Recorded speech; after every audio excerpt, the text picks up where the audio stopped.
বিসমিল্লাহির রহমানির রহিম। আসসালামু আলাইকুম ভিউয়ার্স। আমার মা কিচেনে আপনাদের সবাইকে স্বাগতম। চলে এলাম নতুন একটি দুর্দান্ত স্বাদের নাস্তার রেসিপি নিয়ে। আজকে আপনাদের সাথে শেয়ার করব কিভাবে বেলা মাখানো ঝামেলা ছাড়াই এরকম ডিম পরোটা তৈরি করতে পারবেন খুব সহজে। আপনারা নাস্তায় কিন্তু এই রেসিপিটি তৈরি করতে পারেন। তো দুর্দান্ত এই রেসিপিটি দেখার শুরুতে অবশ্যই একটা লাইক দিয়ে ভিডিওটি কন্টিনিউ করবেন। চলুন দেখা যাক পুরো প্রসেসটি। ডিম পরোটা তৈরি করার জন্য এখানে আমি মিক্সিং বলে নিয়ে নিচ্ছি 1 কাপ পরিমাণে আটা, দিয়ে দিচ্ছি স্বাদ মতো লবণ। এখন আমি ভালো করে একটু নেড়েচেড়ে মিশিয়ে নেব। অল্প অল্প পানি দিয়ে আমি খুব সুন্দর করে একটি ব্যাটার তৈরি করে নেব। এখানে কিন্তু ডো তৈরি করতে হবে না, এরকম একটি ঘনত্ব একটা ব্যাটার তৈরি করে নেব। তবে এই ব্যাটারটা কিন্তু পারফেক্ট হতে হবে। দেখতে পাচ্ছেন ব্যাটারটা কিন্তু তৈরি হয়ে গিয়েছে। ডিম পরোটা তৈরি করার জন্য এখানে আমি একটি মিক্সিং বলে নিয়ে নিচ্ছি 2টি ডিম। এখন আমি দিয়ে দিচ্ছি স্বাদ মতো লবণ।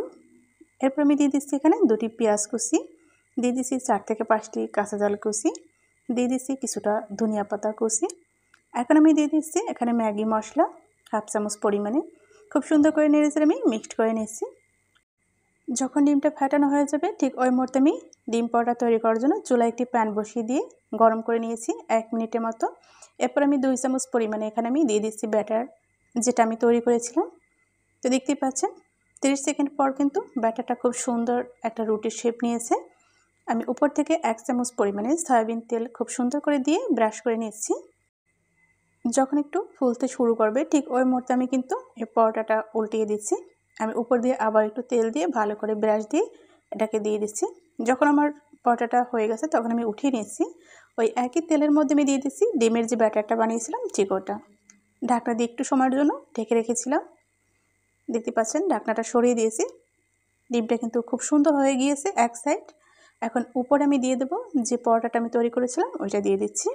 ভালো করে আমি একটু চেপে দিচ্ছি। দেখতে পাচ্ছেন যখন ওপাশটা হয়ে যাবে ঠিক এখন আমি এই ডিম পরোটাটা কিন্তু একটু উল্টিয়ে দেব।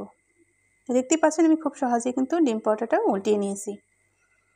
ডিম পরোটাটা একটু মজাদার তৈরি করার জন্য এখানে আমি দিয়ে দিচ্ছি উপর দিয়ে কিছুটা টমেটোর সস, দিয়ে দিচ্ছি একটু পেঁয়াজ, দিয়ে দিচ্ছি একটু ধনিয়া পাতা কুচি এবং কাঁচা ঝাল কুচি।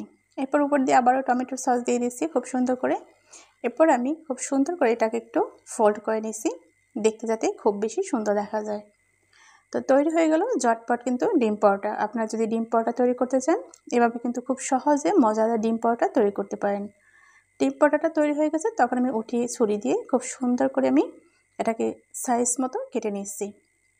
তো ঝটপট তৈরি হয়ে গেল কিন্তু ডিম পরোটা। আপনাদেরকে আমি সার্ভ করে দেখিয়ে দিচ্ছি এটা কতটা লোভনীয়, কতটা সুন্দর। এটা কিন্তু আপনারা বাচ্চাদের টিফিনে দিতে পারেন, সকাল কিংবা বিকালে নাস্তায় এটা খেতে পারেন। আজ তবে এখানে বিদায় নিচ্ছি, দেখা হবে আগামীতে নতুন কোনো রেসিপির সাথে ইনশাল্লাহ। সে পর্যন্ত সবাই ভালো থাকুন, সুস্থ থাকুন। আল্লাহ হাফিজ। আসসালামু আলাইকুম ওয়া রাহমাতুল্লাহি ওয়া বারাকাতুহু।